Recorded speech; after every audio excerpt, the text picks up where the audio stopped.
Dia percaya dengan tunduk, percaya dan tunduk ya kepada Allah. Demikian juga dengan mengenal nabinya, percaya dan tunduk. Mengenal agama pun begitu ya, percaya dengan agama Islam itu dan tunduk kepada suruhan dan larangannya. Jadi itu yang pertama, berilmu, tahu secara yakin dan pasti berkenaan tentang tiga perkara: mengenal Allah, mengenal nabinya, mengenal agama Islam beserta dalil-dalilnya. Ya, memang tak dinafikan bila dikatakan ilmu itu ialah apa yang berdasarkan kepada hujjah dan dalil. Sama sekali ilmu itu bukan dengan cara kita dengar cakap-cakap, dengan cara kita rasa-rasa agak-agak ya dan seumpamanya. Itu bukan ilmu ya. Sebaliknya ilmu itu ialah ya sesuatu yang berdasarkan kepada dalil dan hujjah yang benar. Pun kadang-kadang kita kena tambahkan juga benar tu, sebab kadang-kadang nak apa itu dalil pun orang kadang-kadang keliru. Ada yang menganggap bahawa kalau dia bermimpi, itu dijadikan sebagai dalil dan hujjah. Sedangkan boleh kita buat nota kaki juga kat tepi itu ya. Dalil bagi seorang Muslim ya adalah tiga perkara secara utama: firman Allah, sabda Rasulullah, dan amalan para sahabat. Ini adalah tiga dalil yang sepatutnya menjadi prinsip bagi seorang Muslim dalam dia beragama. Al-ilmu qala Allah qala Rasuluh wa amalus sahabah. Ya, ilmu itu ialah firman Allah, sabda Rasulullah, dan amalan sahabat.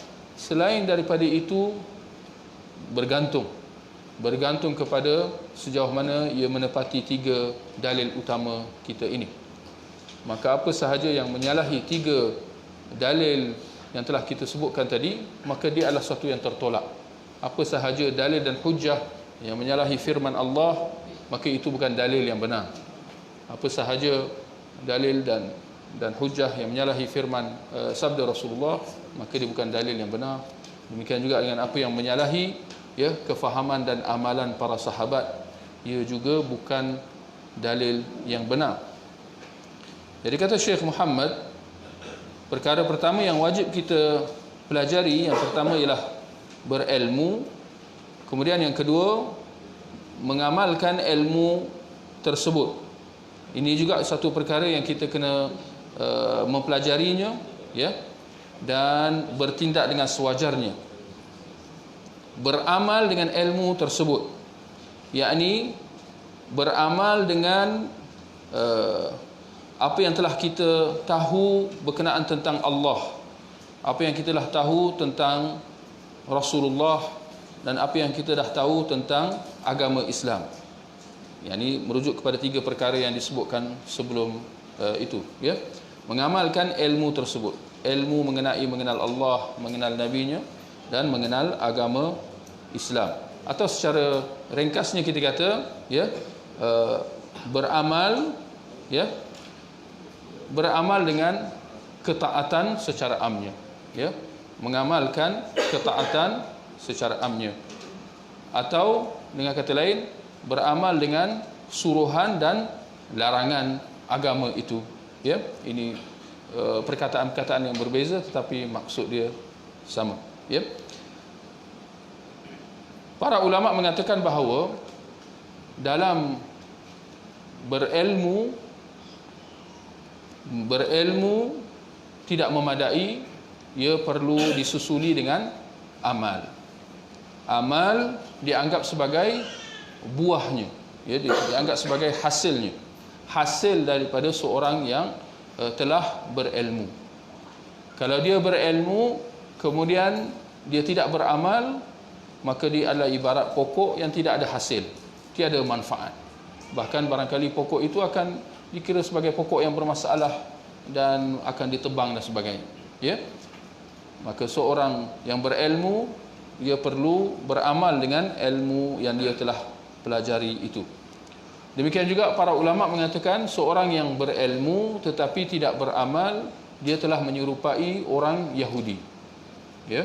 Kerana itu adalah sikap orang Yahudi. Mereka ada ilmu tetapi dalam beramal memang mereka tewas.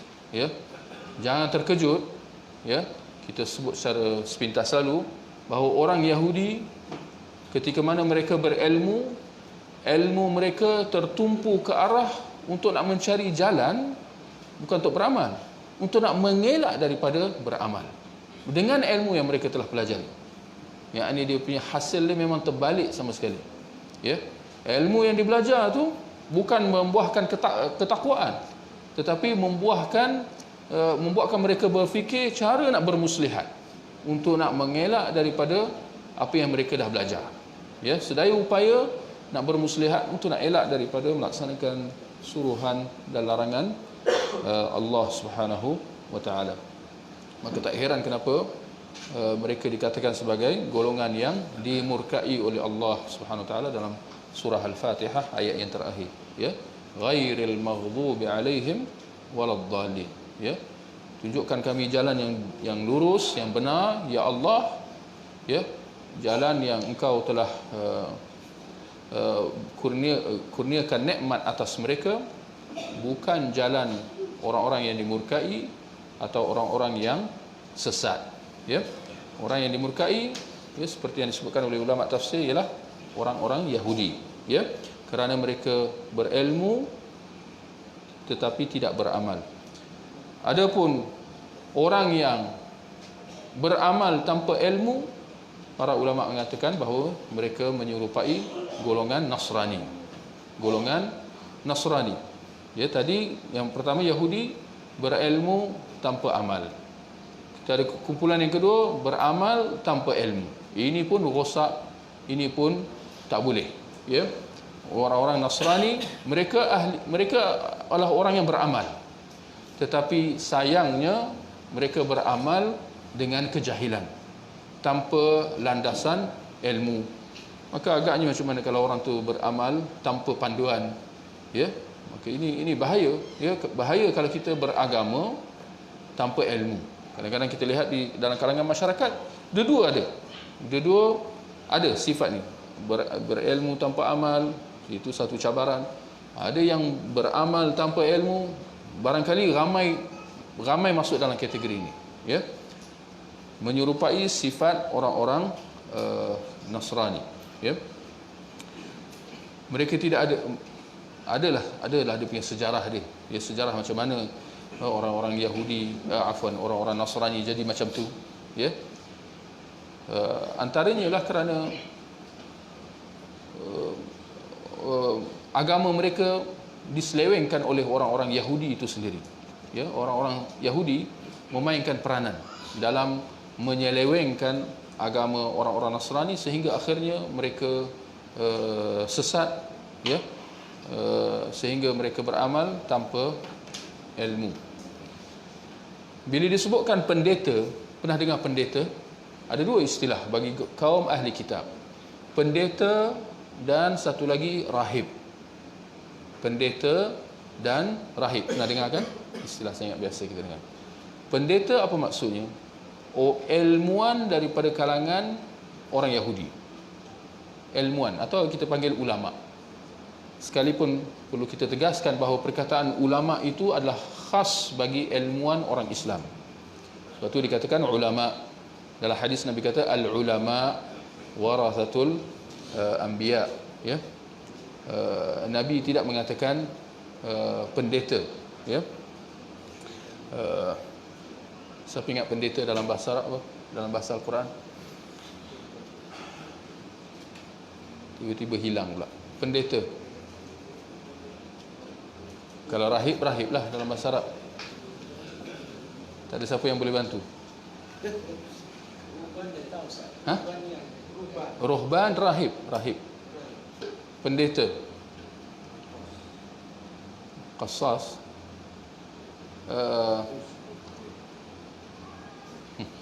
Sudah, tak apalah. Dia malam ni dia jam sikit. Barakallahu fiik.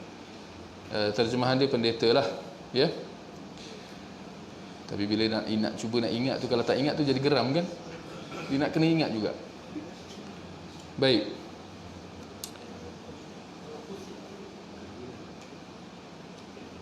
Apa? Kahin tukang tilik. Ha? Qudsi.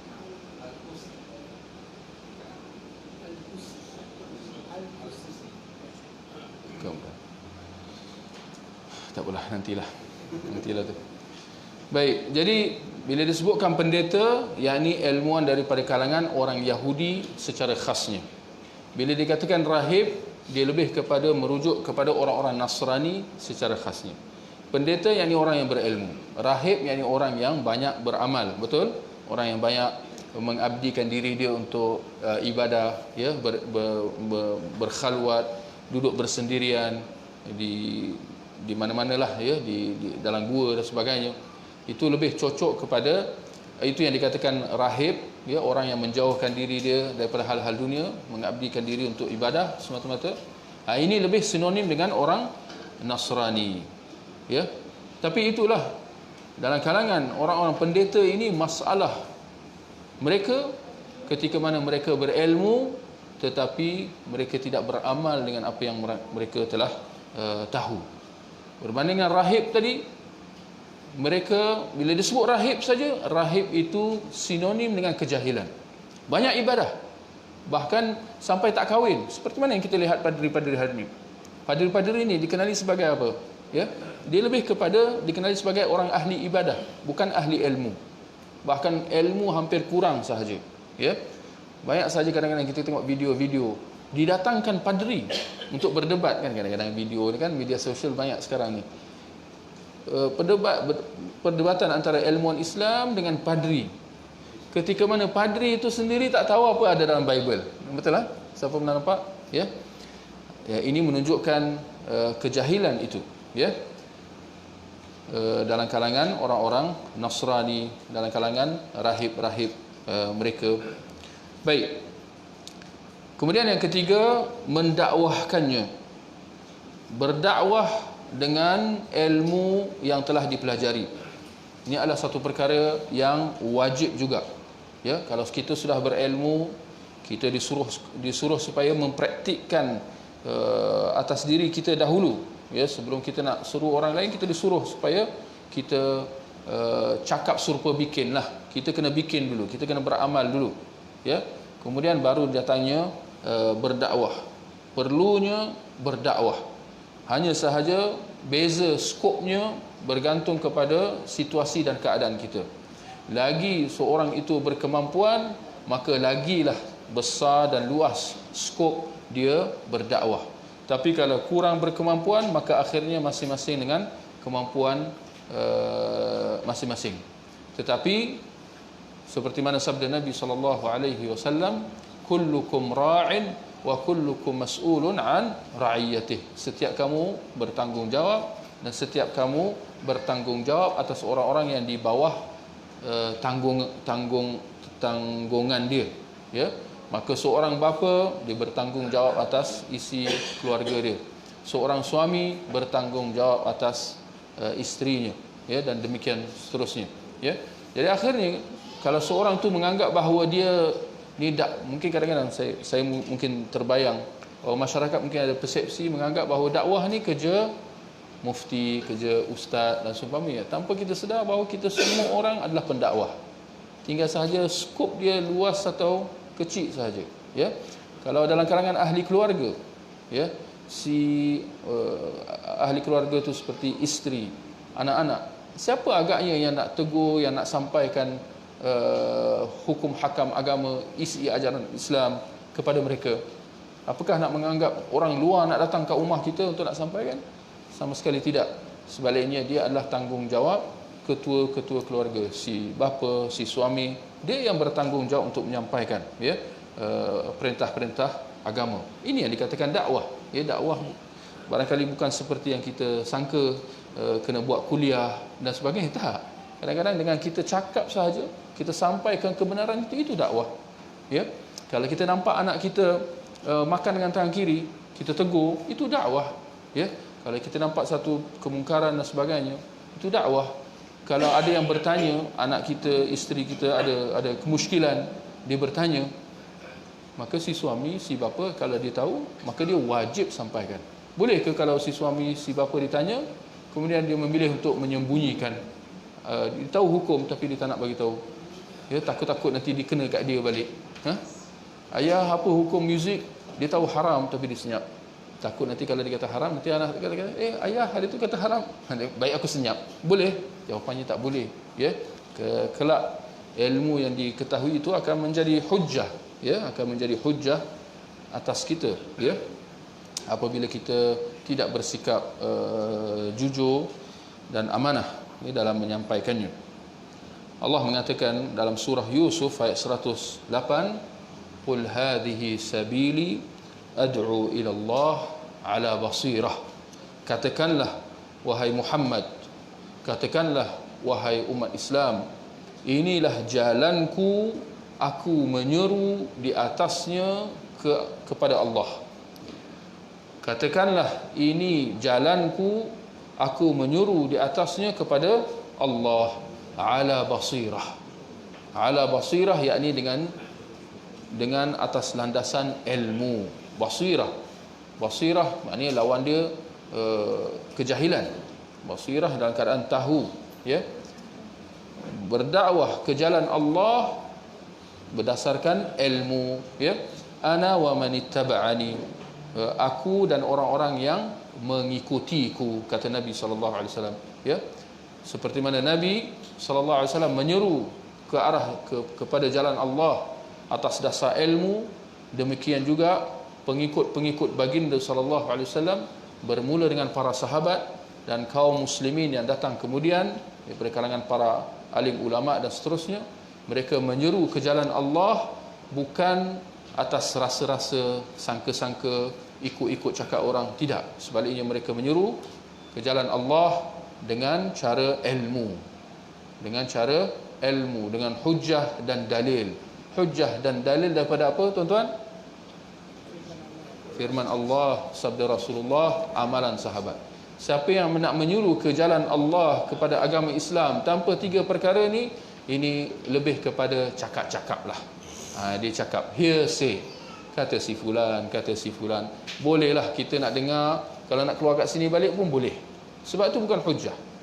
Kalau kita nak dengar, kita yang pasti kita kena semak dulu, ya, menepati firman Allah, sabda Rasulullah, amalan sahabat atau tidak. Sekiranya menepati, bagus, kita terima dan kita beramal. Jika tidak, maka wajib ditolak, ya. Kalau kita lihat, ya, ruang untuk berdakwah, sekali lagi kita kena betulkan persepsi. Dakwah itu seperti kita sebut tadi, dia bukan hanya wajib atas kelompok-kelompok tertentu, ya. Sebaliknya lebih luas lagi. Bahkan atas setiap seorang muslim itu masing-masing ada tanggungjawab dan kewajipan untuk berdakwah ikut kemampuan dan batasan masing-masing. Dari segi cara atau uslub dakwah tu pun berbagai. Bukan semestinya dengan diadakan kuliah seperti ini, ada kelas. Bukan semestinya di atas mimbar khutbah masjid. Tak semestinya, ya. Kalau siapa yang mampu menulis, dia boleh menulis, itu cara dakwah. Lebih-lebih lagi dengan adanya media sosial yang saya fikir, yes, dia adalah satu peluang dan ruang yang wajib kita manfaatkan, ya. Ketika mana kita tidak ada cara lain, yang pasti semua ada peluang dan ruang untuk berdakwah. Sama ada kita sedar tak sedar, dan sama ada kita ambil peluang itu atau kita termasuk dalam kalangan orang yang lalai leka lah, ya. Sebab media sosial ni tak dinafikan dia boleh melalaikan juga, ya. Tapi kalau kita gunakan dengan cara yang baik, ya, dengan cara yang bermanfaat, maka insya-Allah manfaatnya luas, ya. Kita berdakwah melalui media sosial, ya, seperti Facebook, WhatsApp dan sebagainya. Ini semua tak dinafikan dia datang daripada orang kafir, ya. Tapi itulah mereka dengan perancangan mereka, Tapi kita kalau orang Islam, kita bertindak bijak, kita gunakan peluang-peluang ini, ya. Kita gunakan. Kalau kita ada perkara yang baik, ada ilmu yang kita dah belajar dan kita beramal, kita sampaikan kepada orang lain pula, kepada kawan-kawan kita, ahli keluarga kita. Boleh sahaja kita masing-masing buat grup, contoh cadangan saja, ya, ikut kemampuan. Kita buat grup keluarga kita. Dalam grup keluarga tu, daripada bincang hari ni nak makan apa, ke mana destinasi pelancongan seterusnya, kita selitkan ilmu, ya, kita selitkan hukum hakam, ya, hal-hal akidah, hal-hal ibadah, cara solat dan sebagainya. Kita membuat teguran dan seumpamanya, ya. Kadang-kadang kita sahaja akhirnya dia lebih kepada nak tak nak sahaja, ya. Nak tak nak, ruang ada, pentas atau tempat untuk kita nak dakwah memang dah tersedia, ya.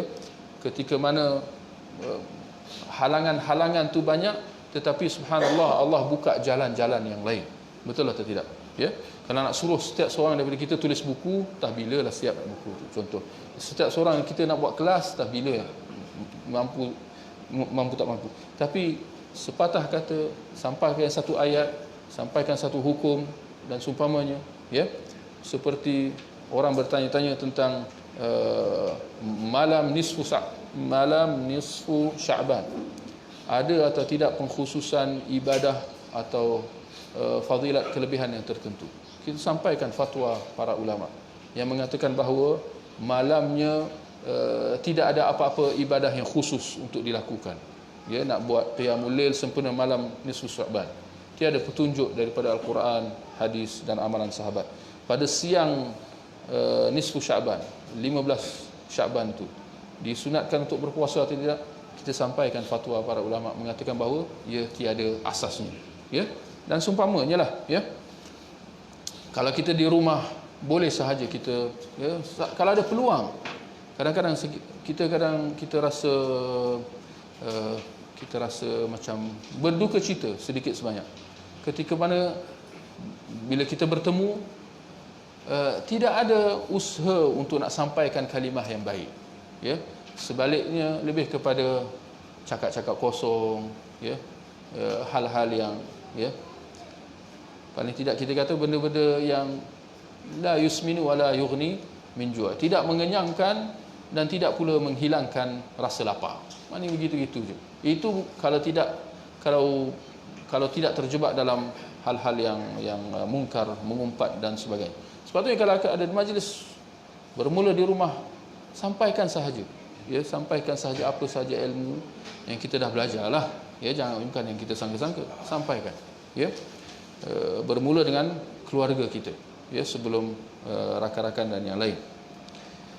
Kemudian kita lihat kata Syekh Muhammad yang keempat, bersabar, ya. Bersabar atas gangguan, ya, tidak dinafikan. Ketika mana, ya, kita akui bahawa dakwah itu daripada sekecil-kecilnya, daripada serendah-rendahnya atau seremeh-remehnya, sehinggalah berdakwah dengan skala yang lebih besar, lebih luas, sebesar-besarnya, ada cabaran dan kesusahan dia. Kita tak nafikan. Siapa pula yang kata dakwah tu senang, ya? Ada dia punya cabaran dia, ya, masing-masing dengan cabaran masing-masing. Maka sebab itu kata Syekh Muhammad, sesudah kita berdakwah, ia perlu kepada kesabaran. Afwan, boleh saya tambah dalam ketiga tadi, berdakwah dia perlu kepada cara yang terbaik. Berdakwah perlu dengan cara yang terbaik, bukan cara main hentam asalkan sampai kita muntahkan sahaja ilmu yang kita nak bagi tahu tu, kemudian kita jalan. Tak, dia kena disampaikan dengan cara yang baik, seperti mana firman Allah dalam surah An-Nahl ayat 125, ud'u ila sabili rabbik bil hikmah wal mau'izatil hasanah, ya, wajadilhum billati hiya ahsan. Ya, kita ambil bahagian pertama pun cukup. Ud'u ila sabili rabbik bil hikmah, serulah ke jalan Tuhanmu dengan cara hikmah. Hikmah apa artinya? Bijaksana. Bijaksana apa artinya? meletakkan sesuatu pada tempatnya. Ya, bila kita nak sampaikan sesuatu, kita sampaikan pada tempatnya. Ya, dengan kita memilih perkataan yang sesuai, nada, intonasi yang sesuai dan seumpamanya. Ya. Perasan tak kadang-kadang bila kita nak tegur orang, kita ke sesiapa ke, kebiasaannya jangan terkejut, cara yang dipilih ialah cara yang seburuk-buruknya. Sedangkan kita disuruh supaya menyampaikan dengan cara yang sebaik-baiknya. Tapi rata-rata orang memilih bukan cara yang biasa-biasa. Tak, dipilih cara yang seburuk-buruknya. Hai, kau tak tahu ke? Hai, tak tahu ke makan dengan tangan kiri syaitan? Kau makan dengan syaitan. Dah marah dah. Belum apa-apa lagi, tak ada angin, tak ada ribut, dah marah. Ya, barangkali dengan isteri, barangkali dengan anak-anak, dengan kawan-kawan, kenalan, ya.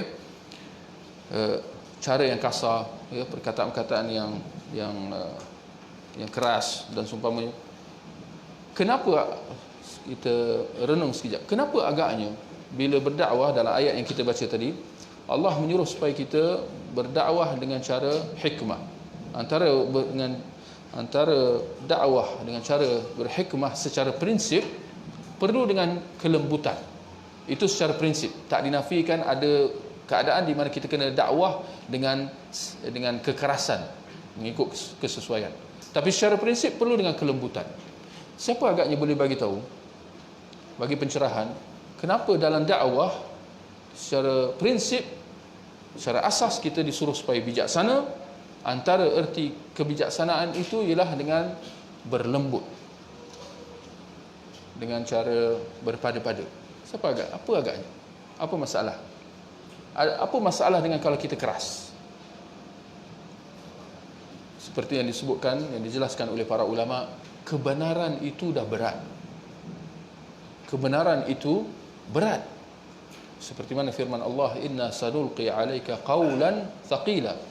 Wahai Muhammad, kita akan sampaikan kepada engkau satu kata-kata yang berat. Kebenaran itu berat. Bukan sahaja itu, kebenaran itu pahit. Dalam berat, pahit lah tu, al-haqqu mur. Kebenaran tu pahit, maknanya tak manis langsung lah, berat. Dan rata-rata orang tak suka. Walakin aktsaran nas lil haqqi karihun. Allah sebut dalam Al-Quran. Tetapi kebanyakan manusia benci kepada kebenaran. Jadi ada ni faktor-faktor ni kena diraikan. Ketika mana kebenaran itu berat, ilmu nasihat yang nak sampai ke itu berat, dan isi dia pahit, rata-rata orang pula memang tak suka dinasihat. Kalau kita nasihat orang, kita tegur orang, biasa orang akan bantah balik atau ucapkan terima kasih.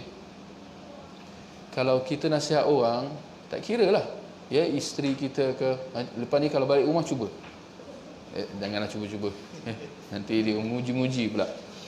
Siapa, tak mana-manalah di media sosial ke apa, kalau kita nasihat orang, orang akan ucapkan terima kasih, atau dia mengelat, dia mengeliat, dia membantah, menolak sedaya upaya. Kalau orang cakap kat kita, bila kita nasihat, kita tegur, orang tu cakap terima kasih, bersyukurlah banyak-banyak. Allah mengasihani kita. Ketika mana ada orang ucap terima kasih kat kita, kita dah nasihat, kita dah bagi dia benda baik, buah baik, dia balas buah baik itu dengan ucapan terima kasih. Itu nikmat sebenarnya, tuan-tuan. Sedangkan lumrahnya orang akan bantah, orang akan tolak, orang akan caci maki macam-macam lah, ya. Baik, maka ini kerana itu kita perlu dengan hikmah, bijaksana, dan antaranya ialah dengan berlembut. Baik, yang keempat tadi bersabar. Ya, bersabar atas apa? Bersabar atas gangguan ketika berdakwah. Dakwah memang perlu kepada kesabaran. Ya. Nak tak nak, nak nasihat perlu kepada kesabaran. Kalau kita nak tegur orang, dan wajib kita tegur. Mungkin ada yang buat kesimpulan bila dia kata, oh, dakwah ni kena bersabar, tapi aku ni tak ada sabar, maknanya aku tak payah dakwah lah. Ini kesimpulan salah. Ya, bila dia tengok, oh, ilmu beramal, okey, saya boleh terima. Berdakwah, alamak, nak kena dakwah pula, dah berat dah. Dia tengok yang keempat, bersabar, tak boleh lah, aku tak boleh. I am not for it. Saya bukan orang dia lah. Ini kita kata kesimpulan yang salah. Ini semua benda-benda yang wajib. Itu yang kata Syekh Muhammad di awal tadi, wajib bagi kita mempelajari 4 perkara. Nak mengatakan bahawa keempat-empat ni wajib, bukan pilihan. Antaranya seperti mana sabda Nabi sallallahu alaihi wasallam, man ra'a minkum munkaran falyughayyirhu biyadihi. Barang siapa yang melihat, barang siapa, tak kira tua, muda, laki, perempuan, tak kira siapa engkau.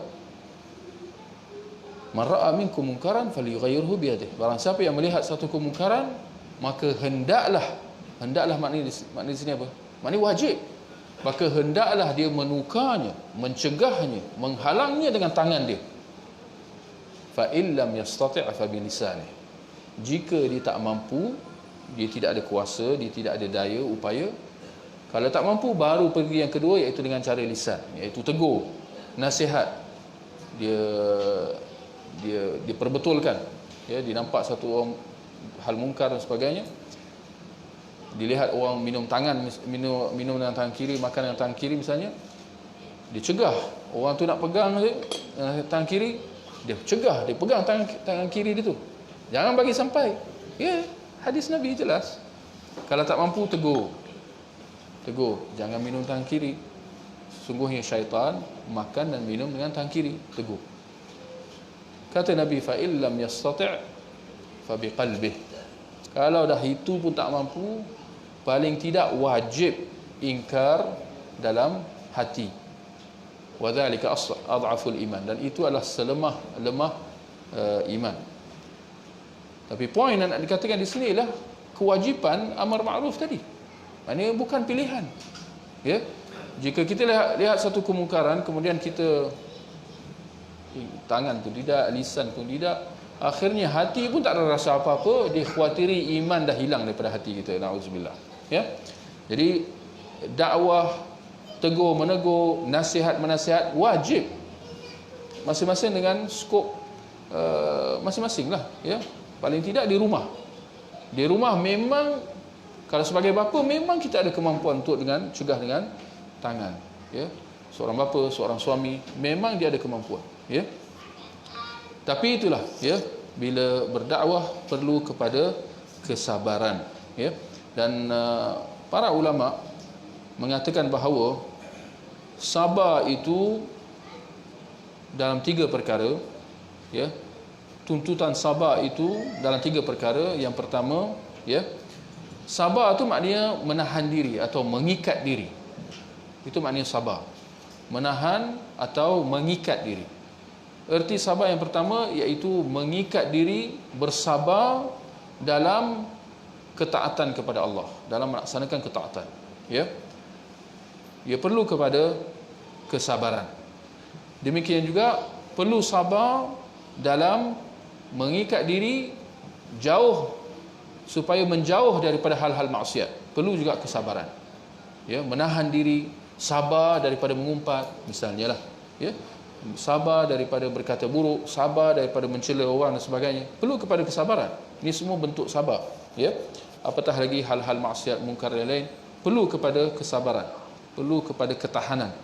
Dan yang ketiga, yang terakhir, bersabar dalam menanggung takdir Allah yang tidak disukai. Perlu kepada kesabaran, ya. Jadi akhirnya kita dalam tuntutan sabar, kita dituntut bersabar dalam 3 perkara yang telah disebutkan tadi. Dalam ketaatan, dalam melaksanakan ketaatan, dalam menjauhi hal-hal maksiat, dan dalam berdepan dengan dugaan-dugaan Allah Subhanahu wa taala, ya. Antaranya ialah itulah ketika berdakwah, ya, orang cela kita, orang cakap macam-macam kat kita dan sebagainya, maka dia perlu kepada kesabaran. Ternyata bahawa ini sebagai Allah sebut dalam Al-Quran tentang cabaran dan dugaan yang dihadapi oleh para rasul, ya. Antaranya dalam surah Al-An'am ayat 34, Allah mengatakan, walaqad kudzibat rusulun min qablik fasabaru. Dan sesungguhnya wahai Muhammad, rasul-rasul sebelum kamu telah didustakan. Telah didustakan. Tapi ketika mana mereka didustakan, ketika mana kaum mereka menolak dakwah yang disampaikan, apa reaksi para rasul itu? Fasabaru ala ma kudzibu. Mereka bersabar dalam perkara-perkara yang mereka didustakan. Bersabar, ya. Wa udhu hatta atahum nasruna. Bukan setakat itu, bukan sahaja didustakan, bahkan mereka disakiti. Disakiti sehinggalah datangnya pertolongan dan bantuan kami buat mereka. Sepanjang mereka dakwah itu, mereka bersabar atas pendustaan dan kesakitan yang dilemparkan, ya, atas umat mereka. Maka poin dia lah para rasul mereka bersabar. Allah perintahkan, Allah nyatakan perkara ini kepada Nabi Muhammad sebagai apa? Sebagai, dalam bahasa Arab dia, sebagai tasliyah, supaya sedikit sebanyak menenangkan jiwa kita. Tak dinafikan bila kita sampaikan, bila kita tegur, bila kita nasihat orang, semestinya kita nak orang tu terima ke tak nak terima? Bila kita nasihat orang, ya, kita tegur orang, kita nak dia terima apa yang kita sampaikan, atau kita nak dia tolak? Tapi saya ingat soalan ni pun ada dua. Bukan ulama khilaf. Tak, manusia ada dua macam. Ada manusia memang rata-rata bila kita tegur, kita nak orang tu terima. Tapi ada juga jenis, tuan-tuan, dia nasihat tu sebenarnya bukan nak supaya orang tu terima. Bahkan kalau boleh dia nak orang tu lawan, sebab dia suka debat. Bahkan kalau orang tu terima, dia kata, alah, aku baru nak berdebat dengan kau dah terima dah apa aku cakap, kan? Dibangkitkan masalah kedua pula, tengok dia terima atau tak terima, dan seterusnya lah. Tapi nak kata bahawa, ya, Rasulullah sallallahu alaihi wasallam, ya, diceritakan kepada baginda oleh Allah Subhanahu wa taala tentang cabaran dan dugaan yang dihadapi oleh para rasul. Ini juga sebagai peringatan buat kita lah. Seperti para rasul telah diduga, ya, dengan penolakan umat mereka, dan mereka bersabar. Maka demikian jugalah dengan kita, ya. Tiada jalan lain. Tiada jalan lain, tiada jalan pintas dalam dakwah. Tiada. Inilah dia hakikat. Dakwah perlu kepada sabar. Kalau kita nak tegur, dan tegur itu wajib, tapi dalam masa yang sama perlu kepada kesabaran, ya. Dalam surah Az-Zariyat ayat 52 Allah kata, kadzalika ma atal ladzina min qablihim min rasul illa qalu sahirun aw majnun. Demikianlah tiadalah mana-mana kaum yang didatangi oleh seorang rasul, melainkan mereka menuduh rasul itu sebagai tukang sihir atau orang gila. Jadi tuan-tuan, selagi mana kita belum lagi ditohmah sebagai tukang sihir atau orang gila, kita okey lagi. Maknanya kita belum sampai lagi, ya. Ketika mana para rasul telah dituduh dengan tuduhan-tuduhan yang dahsyat, ya. Dalam satu hadis, dengar hadis ni, subhanallah, membawa makna yang cukup menginsafkan. Abdullah bin Mas'ud, dia meriwayatkan satu hadis, dia mengatakan, ka'anni anzur ila ar-rasul yahki nabiyyan minal anbiya darabahu qaumuhu fa'admuh wa huwa yamsahu ad-damu an wajhihi. Seolah-olah, maknanya bila dia mengucapkan hadis ini, Ibn Mas'ud, dia kata, seolah-olah aku dapat membayangkan Rasulullah yang menceritakan tentang seorang nabi daripada kalangan para nabi dipukul oleh kaumnya sehingga dia berdarah, dan tatkala dia menyapu darah yang sedang menitis daripada mukanya, nabi itu mengatakan, subhanallah, dengar, Allahumma ighfir li qaumi fa innahum la ya'lamun. Ya Allah, ampunilah buat kaumku, sesungguhnya mereka tak tahu. Kaum dia mendustakan dia, mencela, menghina dia. Bukan setakat tu, pukul. Dan bukan setakat pukul di mana-mana, pukul di muka. Tuan-tuan, pukul di muka lain dengan pukul di tempat lain. Betul? Pukul di muka sampai berdarah lain lagi berat.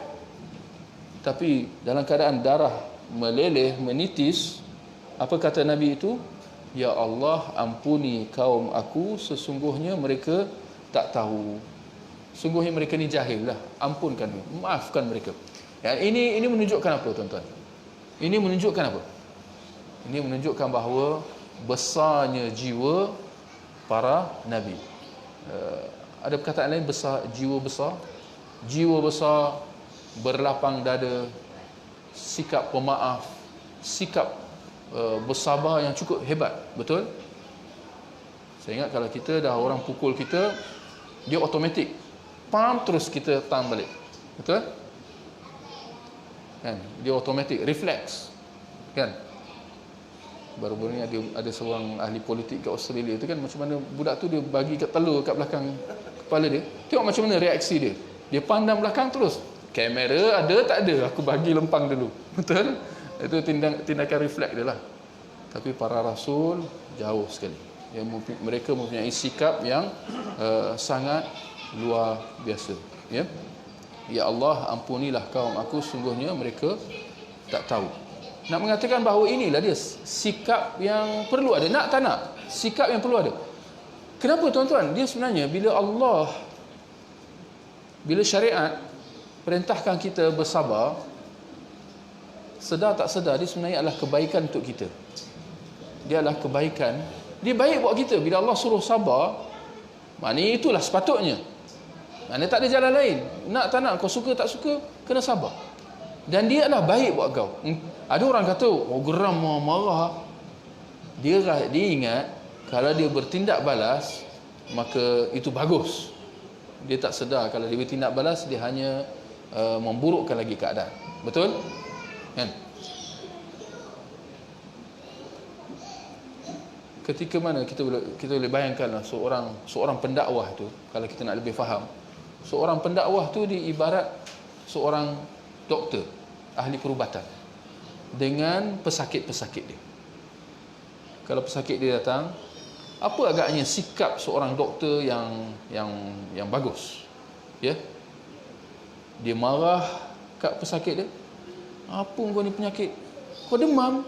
Apa kau ni? Ini tak jaga makan ni. Itulah degil sangat. Aku suruh makan ubat, kau tak nak makan. BODOH. Bak dia bagi. Macam tu ke sikap seorang doktor? Ya? Takkan. Seorang doktor tu dia akan bila datang pesakit, dia mengasihani, kesian. Dia akan meraihkan, understanding orang kata. Dia meraihkan, mengasihani dan cuba nak memahami. Dan dia fahamlah bahawa tidaklah pesakit itu berada dalam keadaan macam tu melainkan kerana kekurangan-kekurangan yang ada pada pesakit tersebut. Kerana tu dia sakit. Kalau dia serba sempurna, tak adalah dia datang jumpa kau. Kan? Dia datang kat kau melainkan kerana dia ada masalah lah. Jadi kau tak perlulah nak sebut, nak perbesarkan lagi. Benda tu dah nyata dah. Ya. Maka demikian jugalah seorang pendakwah. Bila berdepan dengan mad'u, dengan masyarakat, dengan umat, kena ada sikap mengasihani. Bukan sikap apa? Kalau datang doktor tadi yang marah-marah tu, itu sikap apa? Sikap memandang rendah. Sikap menghina, mencela. Apa engkau ni? Asyik demam je. Engkau ni ada masalah ni. Kan? Sikap mencela, merendah, menghina. Ini tidak wajar. Ia tidak wajar ada pada diri kita bila kita nak nasihat orang. Bila kita nampak orang, contoh tadi, kita guna suatu contoh lah bagi senang. Bila tengok orang minum tangan kiri, jangan kita kata, apa dia ni, bodoh punya orang minum tangan kiri. Adalah macam tu. Agaknya bila kita dah macam tu, agaknya bila kita nasihat memang bunyi dia pun macam tu jugalah. Ya? Tak, kita kena kasihan. Ya? Kasihan kat orang tu dan nak tegur pun tegur dengan penuh kasihan lah. dalam peristiwa Nabi SAW pulang dari berdakwah kepada penduduk Taif. Penduduk Taif. Sekarang saya tengok ramai sahaja jemaah umrah pergi ke Taif, satu tempat sejuk, tak berapa jauh lah daripada Mekah, 50 km kurang lebih. Ada sejarah dia. Nabi pergi berdakwah di situ sebelum hijrah. Maknanya pada 13 tahun pertama Nabi berdakwah. Ketika mana Nabi tengok penduduk Mekah ni lihat tak nak terima dakwah, Nabi mula melihat orang-orang di luar Mekah pula. Maka Nabi pergi ke Taif. Tapi ternyata bila Nabi sampai ke Taif, apakah mereka menerima kedatangan baginda dengan penuh keterbukaan dan penerimaan? Tidak. Ternyata mereka mencela, menolak, bahkan menghina, bahkan menyuruh anak-anak kecil baling batu kat Rasulullah. Maka tidaklah Nabi keluar daripada bandar Taif tu, kota Taif tu, melainkan dalam keadaan, riwayat mengatakan dalam keadaan darah, kaki Nabi berdarah. Baik. Maka dalam perjalanan Nabi pulang ke Mekah, semestinya dalam keadaan gembira ke sedih? Sedihlah, sedih, kecewa, dan seumpamanya, kerana dakwah dia tak disampaikan. Kata perawi mengatakan, iaitu Aisyah, tak semena-mena Nabi berjalan balik ke Mekah, ada awan yang memayungi Rasulullah sallallahu alaihi wasallam. Kemudian Nabi mendongak, ternyata di sebalik awan itu ada malaikat Jibril. Dan Jibril mengatakan kepada baginda, "Innallah qad sami'a qaumak wa ma raddu 'alaik." Sungguhnya Allah telah mendengar apa jawapan kaum engkau, iaitu penduduk Taif, dan bagaimana mereka telah menolak apa yang kau sampaikan. Wa qad ba'atha ilaik malikul jibal lita'muruhu bima syi'ta fihim. Dalam masa yang sama Allah telah mengutus buat engkau, wahai Muhammad, kata Jibril, malaikat gunung ganang. Malaikat gunung ganang, untuk engkau perintahkan dia dengan apa yang kau nak. Nabi dalam keadaan kecewa, marah, sedih, ya, dengan apa yang telah diperlakukan. Datang pula malaikat Jibril, kata, ni malaikat gunung, kau boleh perintahkan dia buat apa sahaja. Maknanya, kalau kau perintahkan dia, dalam satu riwayat, kalau kau perintahkan dia mengambil dua gunung yang besar, Al-Akhshabain, dua gunung besar yang ada di Mekah ketika itu, untuk dihempapkan ke atas penduduk Taif, nescaya itu mudah sahaja untuk dilakukan oleh malaikat tersebut. Kalau kita macam mana? Kalau kita dah geram, bagilah dia sekali. Kita dah geram dengan marahan, dah sampai orang hina kita, cela kita, cakap macam-macam, lepas tu baling batu pula tu.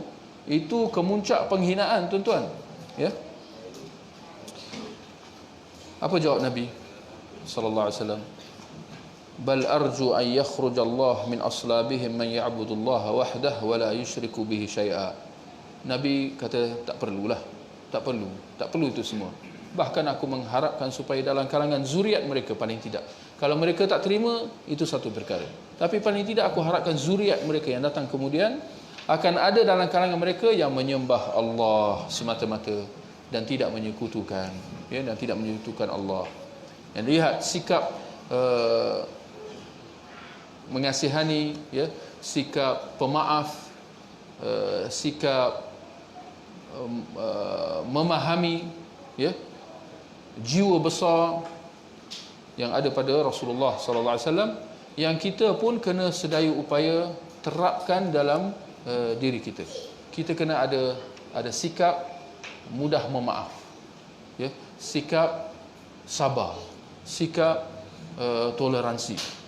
Dan saya boleh katalah, bila sebut saja masyarakat kita, orang Melayu secara khasnya, memang terkenal dengan sikap sabar. Itu satu sifat yang saya, kalau ikut pemerhatian saya lah, satu sikap yang kita wajar hargai dan bersyukur kepada Allah Subhanahu Wa Taala. Allah jadikan kita dengan ada sikap macam tu barangkali secara semula jadi. Tak tahulah tuan-tuan perasan tidak. Ya.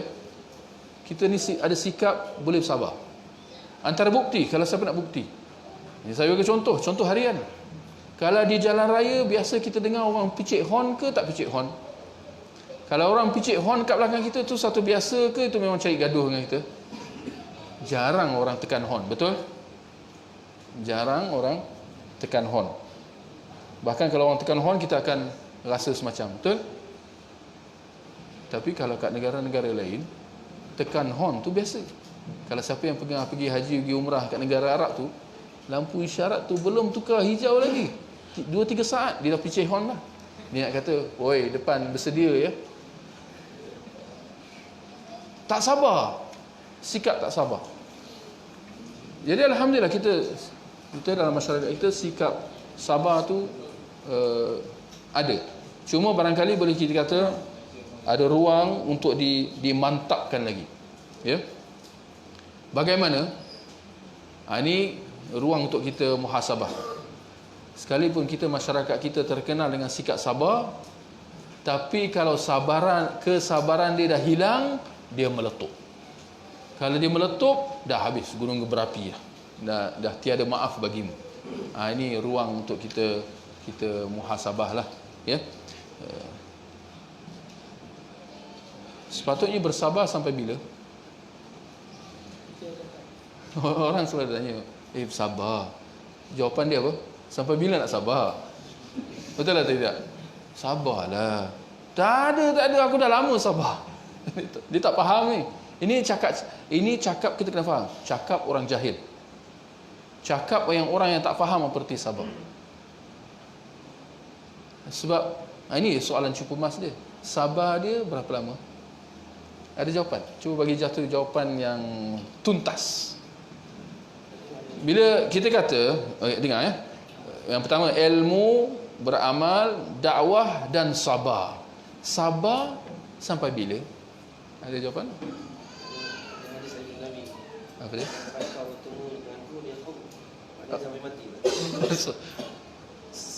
Ada jawapan lain? Sabar sampai bila?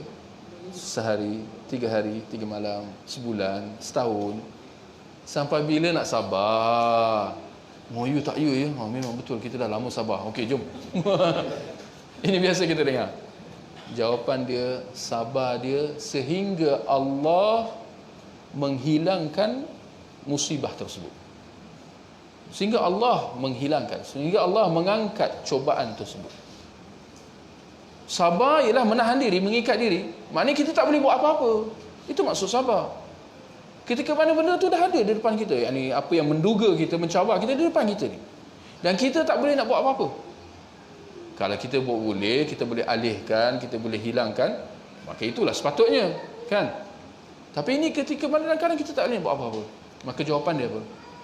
Sabar sehingga Allah yang mengalihkan, Allah yang menghilangkan. Itu satu jawapan lah. Jawapan yang kedua lebih tak tahulah nak kata sarkastik ke apa. Selagi mana kita belum lagi sampai 950 tahun, maka tak payahlah cerita pasal sabar. Kerana itulah sabar Nabi Nuh alaihi salam. Betul atau tidak? Dia dakwah berapa lama? Dia tegur, dia nasihat kaum dia, dia sampaikan berapa lama? 950 tahun. Sepanjang ini kaum dia terima ke tolak? Dia orang tolak tahun yang pertama, tahun yang kedua, bangun dia terima ke macam mana? Tak, 950 tahun tak terima. Hatta siapa yang tak beriman? Anak lelaki dia sendiri kan? Allah cerita dalam Quran. Anak lelaki dia sendiri tak terima. Nabi Nuh alaihissalam, anak lelaki dia tak terima dakwah dia, ya. Tapi sepanjang 950 tahun tu dia bersabar, ya. Baik, saya ingat kita boleh berhenti di situlah, ya.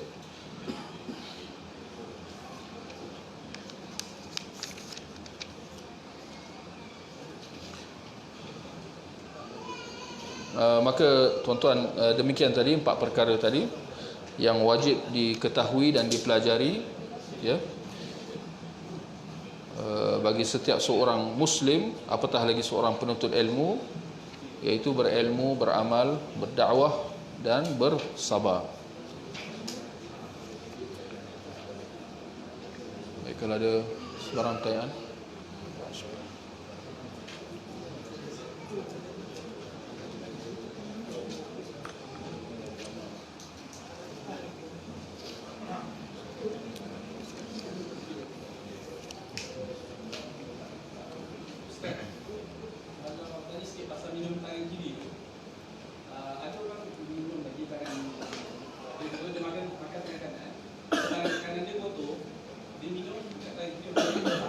Yalah.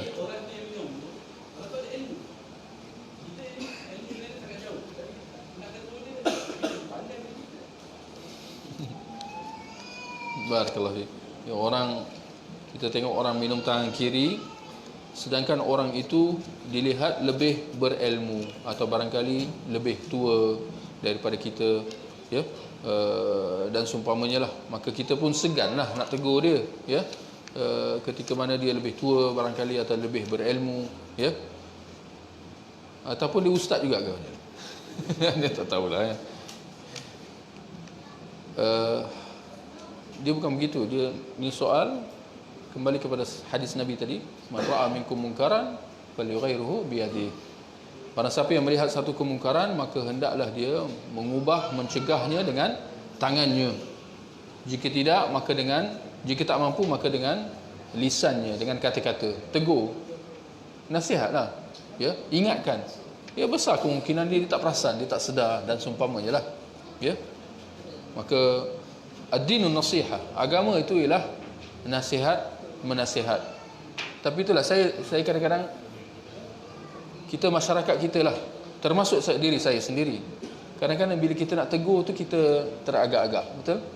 Kadang kita rasa was-was, bukan was-was apa, kita takut-takut, ya. Kerana apa? Untuk makluman, memang itu satu budaya masyarakat kita. Ini berbeza dengan masyarakat barat, masyarakat di timur, masyarakat di timur tengah misalnya. Masyarakat kita, dia dalam apa juga tindak tanduk dia memikirkan orang-orang di sekeliling. Ini dia titik beratkan perasaan orang. Kalau masyarakat barat, dia lebih kepada diri sendiri. Apa yang dia nak buat, dia buat. Masyarakat kita tak, dia akan fikir apa yang orang lain buat, dia buat macam orang lain buat. Ini budaya lah, budaya. Dan kita akui lah, ya. Kadang-kadang, ini pengalaman saya lah, masyarakat kita tak ada masalah. Ini untuk kita melihat, mengamati dan cuba memahami, dan mana yang kita boleh lakukan sesuatu, kita lakukan. Saya kadang-kadang pergi ke masjid atau surau, tak tahulah tuan-tuan, mungkin masing-masing dengan pengalaman masing-masing, perasan atau tidak, kadang-kadang mungkin kipas tu tak menyala, masing-masing semua diam. Ini solat Jumaat ni, panas ni, memang perlu kipas ada, tapi seorang pun tak nak bangun, tak nak nyalakan kipas. Sebab apa? Sebab dia memikirkan orang lain. Masing-masing anak duk fikir-fikir lah. Ingat, semua fikir macam sama. Orang lain tak bangun, takkan aku nak bangun? Semua fikir macam tu. Maka memang pakat lah, tak ada siapa yang nak nyalakan kipas tu. Ini budaya. Kalau masyarakat di barat, kita masyarakat di timur kan, kalau masyarakat barat, dia tak peduli, dia buat dia. Yang penting dia punya kepuasan dia. Sebab tu kadang-kadang kita tengok dia orang buat PL macam-macam kan. Kita masyarakat malu, ada sifat malu. Mereka, kita nampak dia macam masyarakat yang tak kurang sifat malu. Ini budaya. Kita, kalau kita nak minta orang buka kipas, nak cakap tu kena berlapik. Panas ya, panas.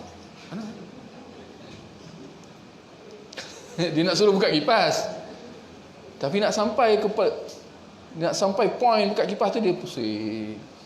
Ada berapa kipas kat sini? Cuaca apa? Dia pusing.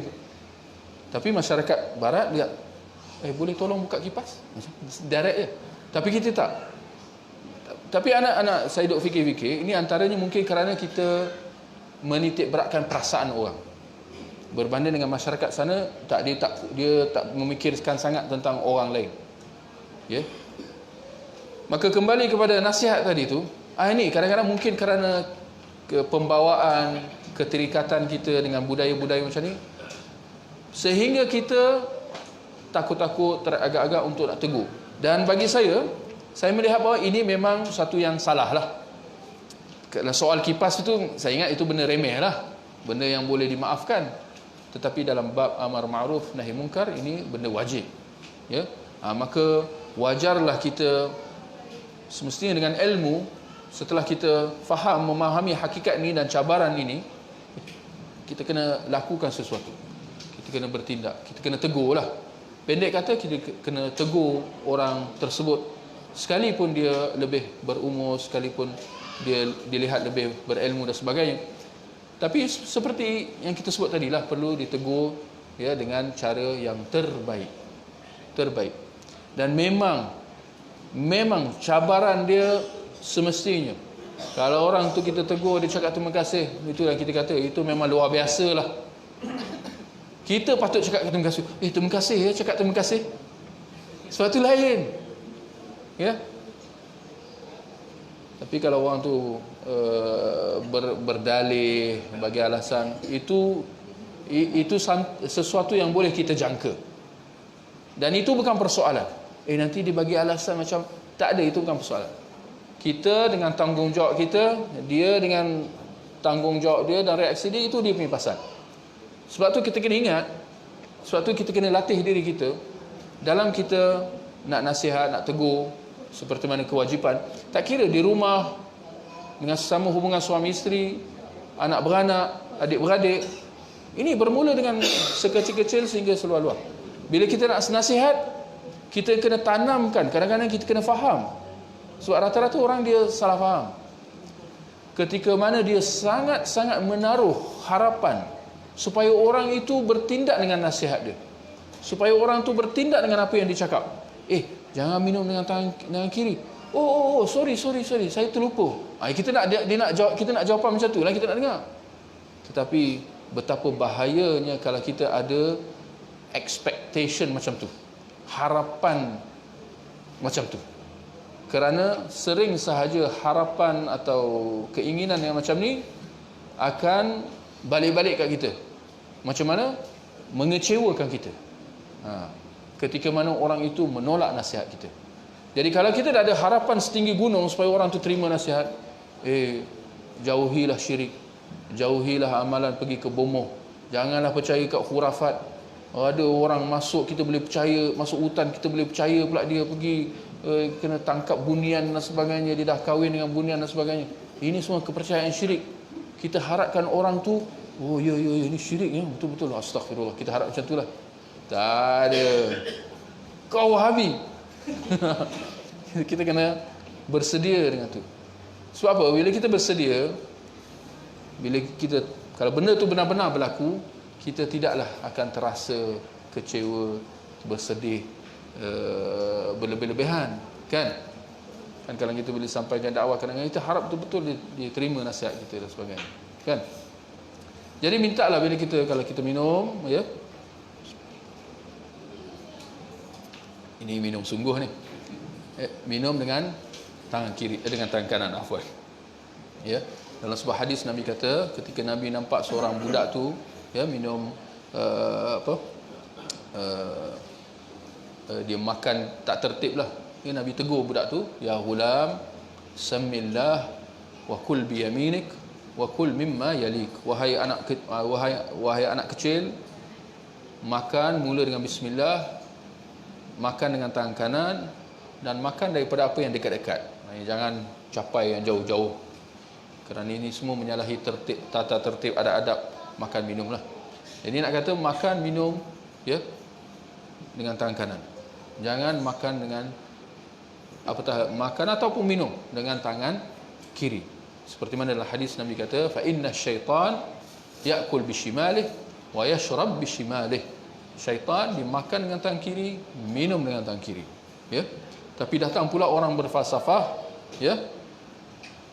Tangan kanan kotor, pegang tangan kiri, tapi dia halalkan, dia mengkanankan dengan buat macam ni lah. Dia mengkanankan tangan kiri dia. Boleh? Oh, ni falsafah tinggi ni tuan-tuan. Minum macam ni. Ijtihad. Anda ingat ni bukan ijtihad, ni muslihat. Muslihat dia nak membuat satu silap mata. Ini bukan nampak tangan kiri tapi tangan kanan. Itu kata falsafah tinggi tu. Diminum macam ni. Ini saya ingat benda ni memang kena disampaikan. Kalau dah sampaikan sekali, kena sampaikan lagi sampai. Sebab sejak saya tak tahulah ni pengalaman saya, sejak semenjak ni ramai pula saya tengok orang minum tu. Krok. Kat atas terpentas depan orang ni. Macam mana? Jadi nak katakan bahawa betapa ruang untuk dakwah, untuk nasihat, perkara-perkara baik, perkara-perkara benar, banyak perlu disampaikan. Dan barangkali kita ingat, saya dulu tak sangka, tak boleh jangka, tak boleh terbayang orang begini macam ni. Ini benda ni satu benda yang nak kata apa? Minum tangan kiri apa? Luar biasa Satu yang sangat luar biasa. Rare, janggal. Memang tak patut. Tapi itulah, ramai pula anda tengok orang minum tangan kiri. Kalau makan okey lagi, ya. Tapi kadang-kadang bila pakai garpu, sudu pula, pisau tangan kanan, garpu tangan kiri. Ni nak ikut orang putih lah ni. Kong. Sedap ya. Banyaklah sedap kau makan dengan syaitan. Kan? Jadi kita perlu ditegur, ya. Dan memang kena secara berterusan. Tapi itulah falsafah ini yang saya tak faham ni. Dia kata tangan kanan kotor. Apa kena-mengena? Nanti kotorkan gelas. Kotorkan gelas. Habis lepas kau guna ni, kau memang tak nak basuh ke? Kan? Jadi ini dia punya logik dia tu, alasan dia tu memang tak boleh nak terima lah.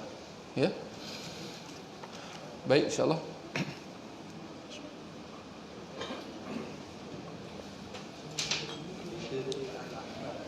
Sekali lagi. Al-ahbar, barakallahu fiik. Al-ahbar, pendeta. Ada dapat jawapan daripada Syekh Al-Maidah, barakallahu fiik, ya. Al-ahbar, ya. Al-ahbar pendeta, rahib, ruhban, rahib lah.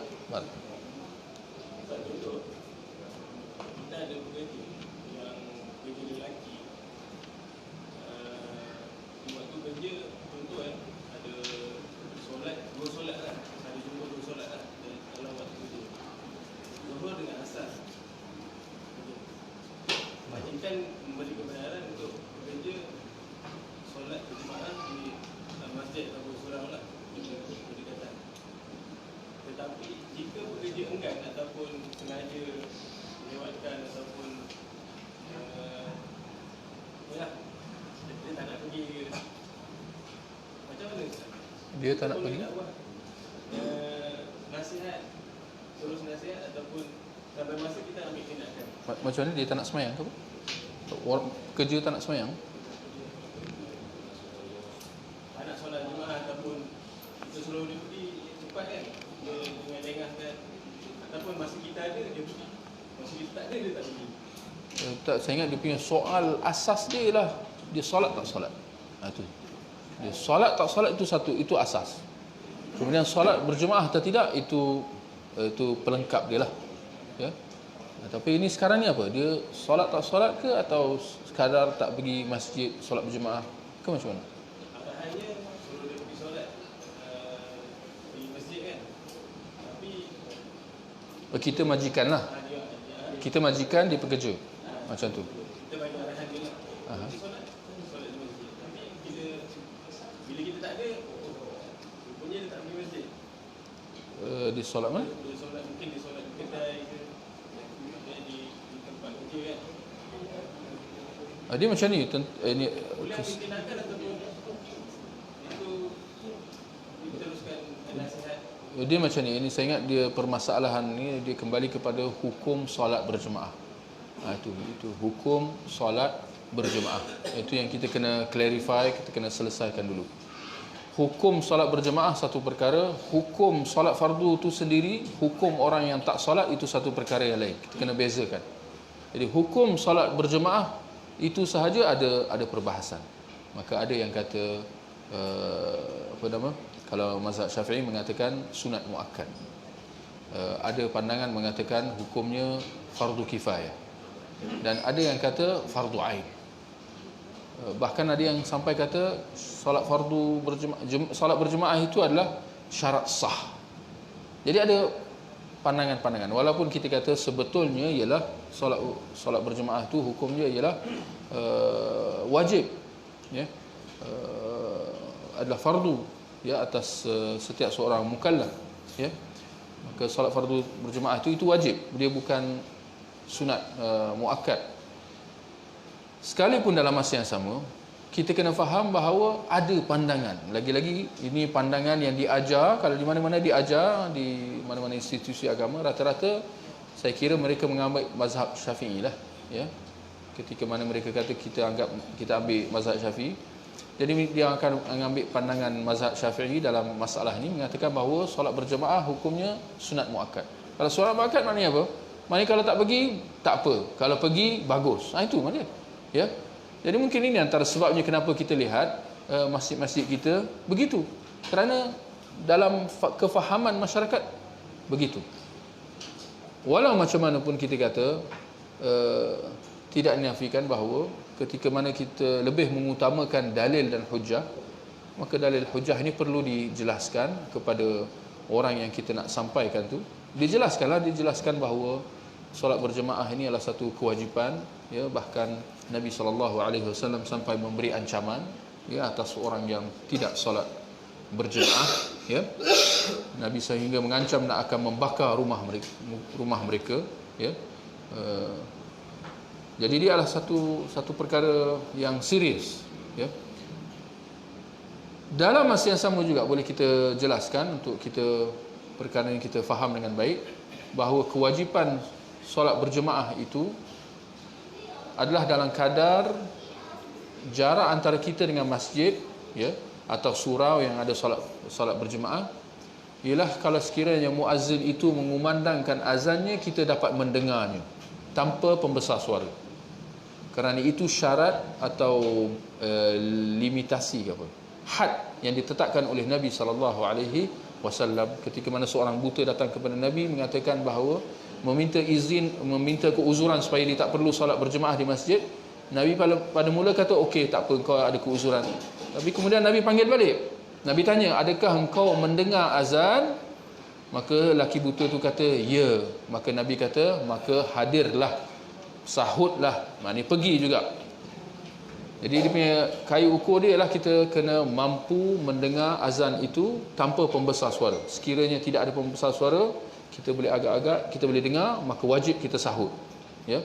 Ketika mana Bilal mengatakan hayya 'alas solah, ayuh datang solat, maka kita kena sahutlah, ya.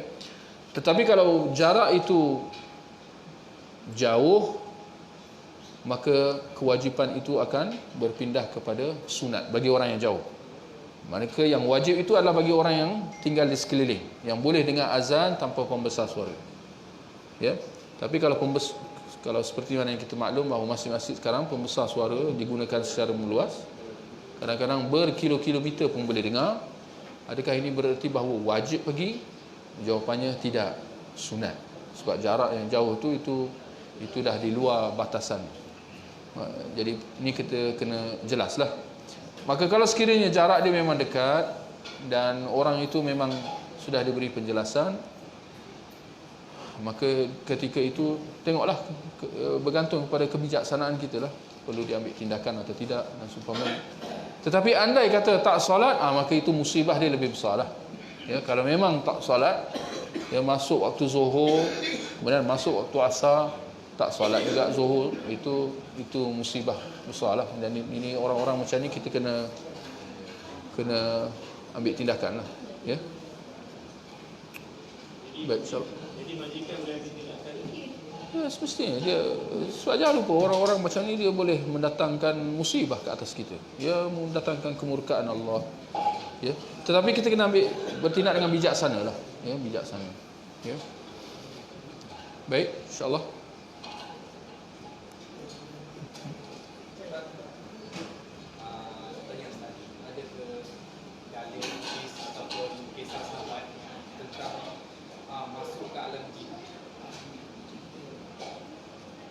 Apa dia? Manusia masuk alam jin. Barakallahu fiik.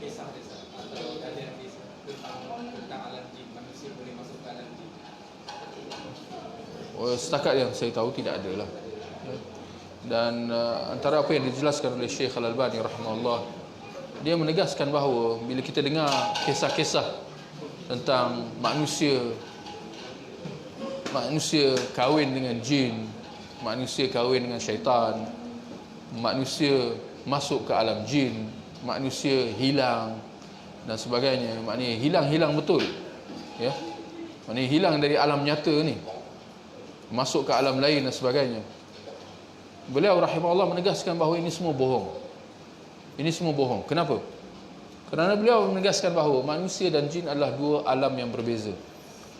Manusia dijadikan dari tanah, jin dijadikan daripada api, dan malaikat dijadikan daripada cahaya. Yang ini nak katakan dia makhluk yang berbeza.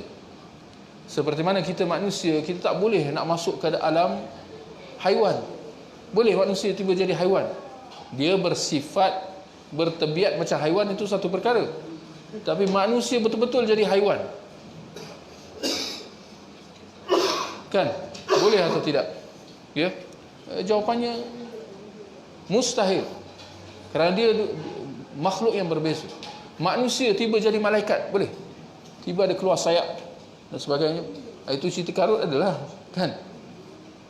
Kadang-kadang banyak saja kita dengar kisah-kisah mengarut daripada kalangan kaum-kaum sufi yang jahil. Antara kisah-kisah dia mengata mereka sebutlah tentang kepahlawanan para sahabat. Antaranya ialah Khalid bin Walid.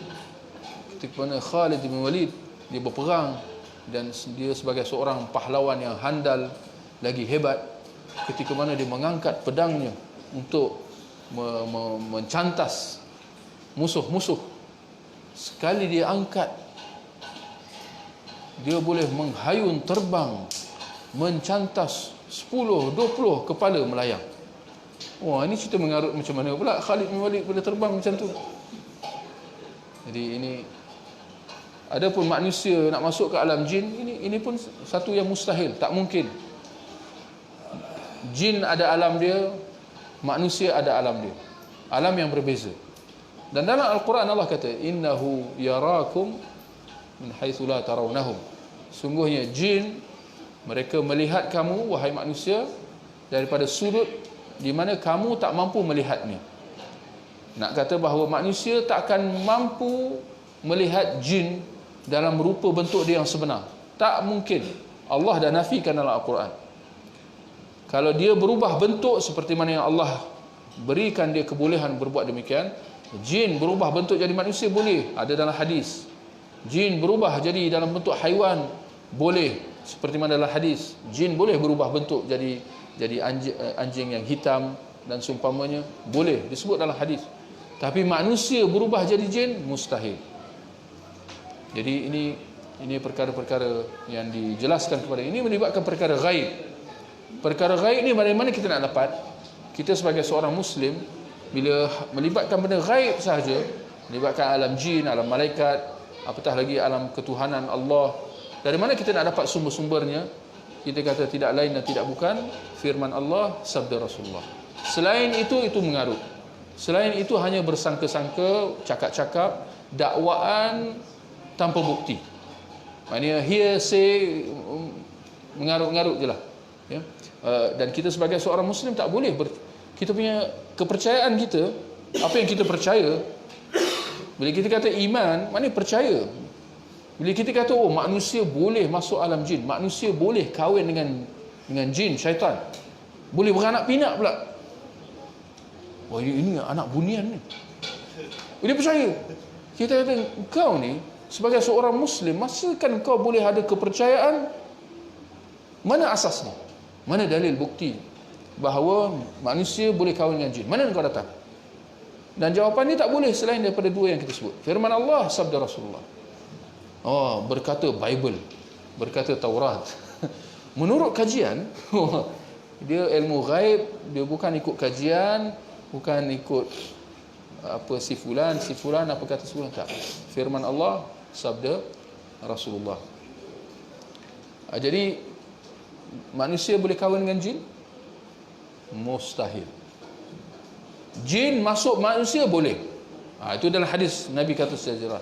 Inna syaitan yajri bil insan majrad dam. Syaitan tu dia mengalir dalam tubuh badan manusia seperti mana darah mengalir. Jin memang boleh masuk. Ya. Jin ada di mana-mana. Oh, jangan masuk hutan sana, tu banyak jin. Tu kat rumah engkau kat tandas tu banyak tu. Sebab tu Nabi kata kalau nak masuk tandas baca doa kan.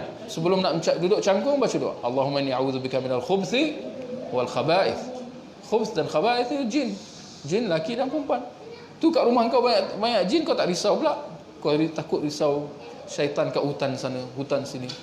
Ini saya boleh kata akibat kejahilan masyarakat tentang akidah Islam yang benar. Bila mereka jahil akidah Islam yang benar, maka banyak benda-benda yang menyusup masuk, benda-benda yang khurafat. Daripada entah mana-mana dengar cakap si fulan. Ini bukan dalil. Ya. Boleh? Tak ada hadis lah. Tak ada hadis yang katakan Dajjal tu anak jin dan manusia. Dajjal anak jin manusia tak? Dajjal tu manusia. Bukan anak dari jin. Mana pula datang? Dalam hadis secara jelas mengatakan dia manusia. Dia anak Adam. Dari keturunan Adam. Manusia mestilah daripada keturunan Adam. Mana ada keturunan lain? Ya. Maknanya dia daripada darah daging. Cuma Allah ada beri kelebihan-kelebihan lah. Allah Maha berkuasa. Allah boleh melakukan apa-apa. Ya. Ada yang bertanya, Iblis berkahwin? Iblis dia berkahwin? Ada jawapan?